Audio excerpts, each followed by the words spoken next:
অনেক দিন আগে তাম্রলিপ্ত নগর নামে এক নগর ছিল। সেই নগরের একটি গ্রামে বাস করত এক বুড়িমা। সে পান্তা খেতে খুব ভালোবাসত, তাই তাকে সবাই পান্তা বুড়ি বলে ডাকত। তার মতো গরিব কেউ কখনো দেখেনি। ভিক্ষা করে সে যে কটি চাল পেত ভাত রেঁধে রাতে খেত, আর বাকি ভাতগুলো পরের দিন সকালের জন্য জল দিয়ে রাখত। সকালে পান্তা ভাত খেত। কিন্তু কিছুদিন হলো বুড়ির পান্তা চুরি হয়ে যাচ্ছিল, কারণ গ্রামেতে এক চোর এসে রোজ রাতে বুড়ির রান্নাঘর থেকে পান্তা চুরি করে খেয়ে নিত।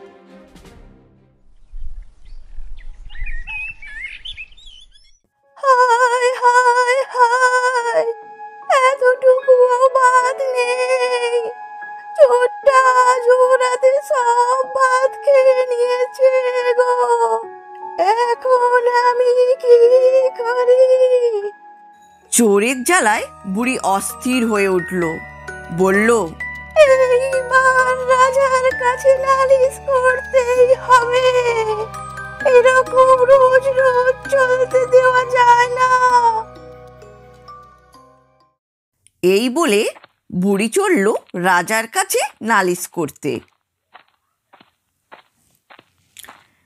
এদিকে পুকুর ধার দিয়ে যাওয়ার সময় এক শিঙি মাছ তাকে দেখতে পেয়ে বলল, কি গো পান্তা বুড়ি?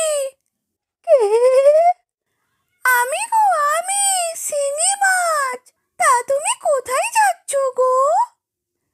কি বলবো আর দুঃখের কথা। এক চোর এসে রোজ রাতে আমার পান্তা ভাত খেয়ে নেয়, তাই যাচ্ছি রাজার কাছে নালিশ করতে।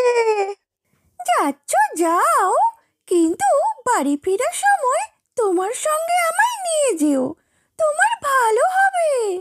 আচ্ছা, তাই হবে বাছা। তারপর বুড়ি আবার পথ চলা শুরু করে। কিছু দূর গিয়ে বেলতলা দিয়ে যেতে যেতে দেখে মাটিতে একটা বেল পড়ে থাকতে।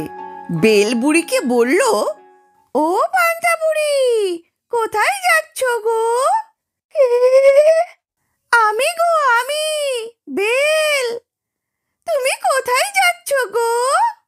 কি বলবো বাছা, চোর এসে রোজ রাতে আমার পান্তা খেয়ে নেয়, তাই যাচ্ছি রাজার কাছে নালিশ করতে। যাচ্ছ যাও, কিন্তু বাড়ি ফেরার সময় আমাকে তোমার সাথে নিয়ে যেও, তোমার ভালো হবে গো, ভালো হবে। আচ্ছা, তাই হবে বাছা।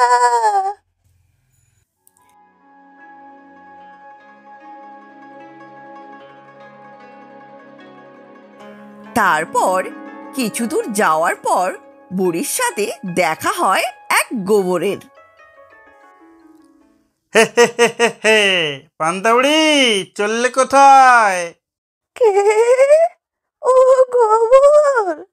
তা বাবা, আমি যাচ্ছি রাজার কাছে নালিশ করতে। এক চোর এসে রোজ আমার পান্তা ভাত খেয়ে নেয়। আচ্ছা, ঠিক আছে, কিন্তু বাড়ি যাওয়ার সময় আমাকে মনে করে নিয়ে যেও, তাতে তোমার ভালোই হবে গো। আচ্ছা, তাই হবে।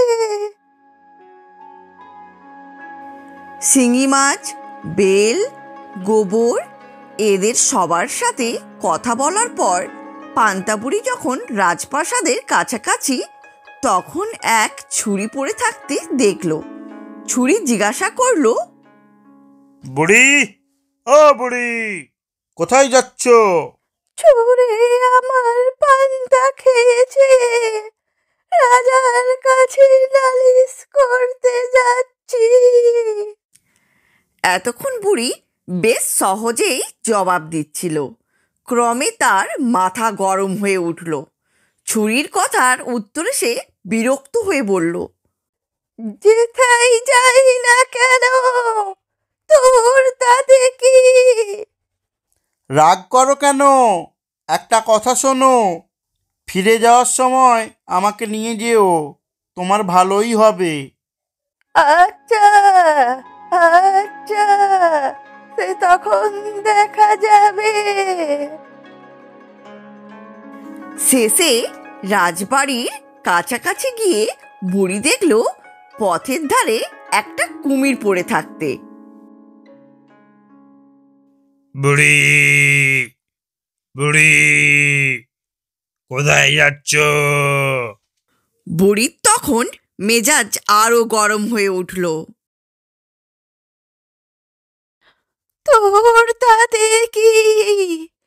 যেথায় খুশি যাচ্ছি, জমের বাড়ি, তুই যাবি? বাপ রে বাপ, একেবারে তো আগুন! বলছি কি, ফিরে যাওয়ার সময় আমাকে নিয়ে যেও। বেশ, দেখা যাবে। এরপর বুড়ি যখন রাজবাড়িতে পৌঁছলো তখন বেলা প্রায় শেষ হয়ে এসেছে। সেদিন রাজা গিয়েছিল শিকারে। বুড়ির আর নালিশ করা হলো না।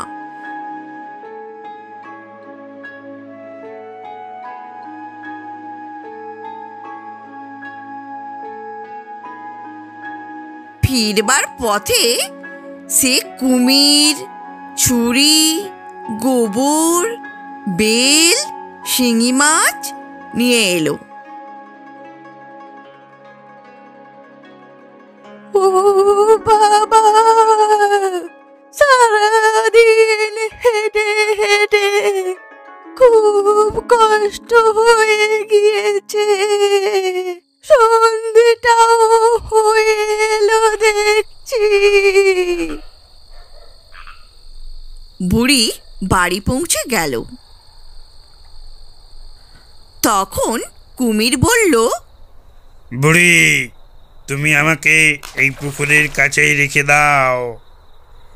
তারপর ছুরি বলল, ও বুড়ি, তুমি আমাকে ওই উঠোনের ঘাসের ভেতরে রেখে দাও দেখি। এবার গোবর বলল, বুড়িমা, ও বুড়িমা, তুমি আমাকে এই উঠোনের দুয়ারে রেখে দাও দেখি। এখানে? হ্যাঁ হ্যাঁ, এখানে। তারপর দেখোই না মজাটা। আচ্ছা, তাহলে তাই, রাখলাম। এই বলে বুড়ি গোবরকে বাড়ির উঠোনের দুয়ারে রেখে দিল। প্রতিদিনের মতো বুড়ি রান্না করতে শুরু করছে।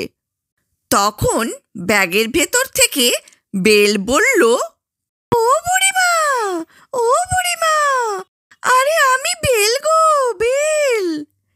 ও বেল, হ্যাঁ গো হ্যাঁ, তুমি আমাকে এই গরম উনুনের মধ্যে রেখে দাও তো। ঠিক আছে, তাই রাখলাম।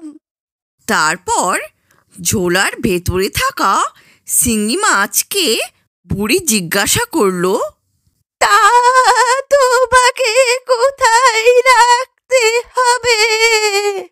সে হবে, তুমি আগে খাওয়া দাওয়া করে নাও, তারপর তুমি আমাকে তোমার ওই পান্তা ভাতের হাঁড়ির মধ্যে না হয় রেখে দাও।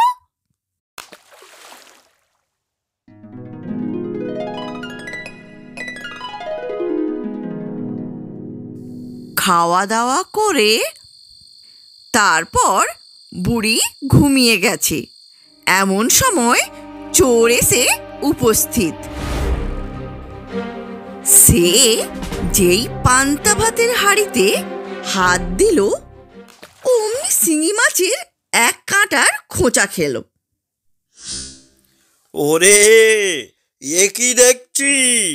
এ তো পান্তার হাঁড়িতে শিঙি মাছ আমার হাতটাকে দিল ফাল ফাল করিয়ে। এ কি রে বাবা, হাতটা টন টন করছে। যাই, কিছু একটা করি। যাই, ওই উনুনের গরম তাপে হাতটা একটু সেঁকে নেই। এটা চোর, রোজ রোজ বুড়িমার পান্তা চুরি করে খাওয়া। দেখ কেমন লাগে মজাটা। এই বলে চোর গেল উনুনের ধারে হাতটা সেঁকতে। অমনি গেল বেলটা ফেটে। হায় হায়, এ কি হলো? আমার গোটা গা যে জ্বলে উঠছে। আমার গোটা গায়ে কি ফোসকা টোসকা পড়ে গিয়েছে, একেবারে চোখে টোখে মুখে হাতে। ও মাগো, কি গা জ্বলছে, গোটা গায়ে ফোসকা পড়ে গিয়েছে। এখন আমি তো কিছু দেখতেও পাচ্ছি না। কিভাবে আমি যাব বাড়ি? হায় হায় গো, হায় হায়। তারপর অন্ধকারে হাতড়াতে হাতড়াতে যেই না উঠোনের কাছে গেল, তখন গোবরে পা পিছলে পড়ে গিয়ে দড়াম। ও মা গো, আমার কোমরটা ভেঙে গেল। আমি আর উঠে দাঁড়াতে পারছি না। হায় হায়, কি বাজে গন্ধ। আমার গাটা গুলিয়ে গেল, কেমন করছে শরীরটা। ও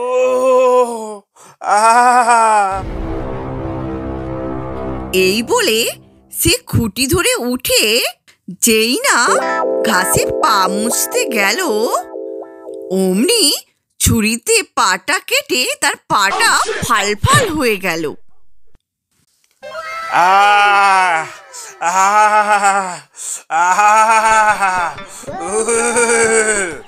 আরে মাগো, বাবা গো। এতক্ষণ পর্যন্ত সব ব্যথা সহ্য করতে পারলেও এই ব্যথা সে আর সহ্য করতে পারল না। যেই না গেল পুকুরের কাছে, ঘাটে নেমে হাত পা ধোবে, অমনি একেবারে কুমিরের মুখে। তারপর কুমির চিৎকার করে উঠে বুড়িমাকে ডাকলো। বুড়ি, বুড়ি, তোর চোর ধরেছি, চোর ধরেছি। এসো এসো এসো, এক্ষুনি বুড়িমা এসো, তোর চোর ধরেছি। অমনি বুড়ি কুমিরের আওয়াজে ধড়পড় করে উঠে বসলো। তারপর লোকজনকে ডেকে চোরকে বেঁধে রাজার কাছে নিয়ে গেল। তারপর রাজা তাকে এমন শাস্তি দিলেন, সে আর কি বলবো। বন্ধুরা, তোমাদের যদি এই গল্পটা ভালো লেগে থাকে, অবশ্যই চ্যানেলটা সাবস্ক্রাইব করে রাখো, আর নিচে অবশ্যই কমেন্ট করে জানাও। আরও মজাদার গল্প নিয়ে আসছি তোমাদের জন্য। আবার দেখা হচ্ছে তোমাদের সাথে পরবর্তী গল্পে।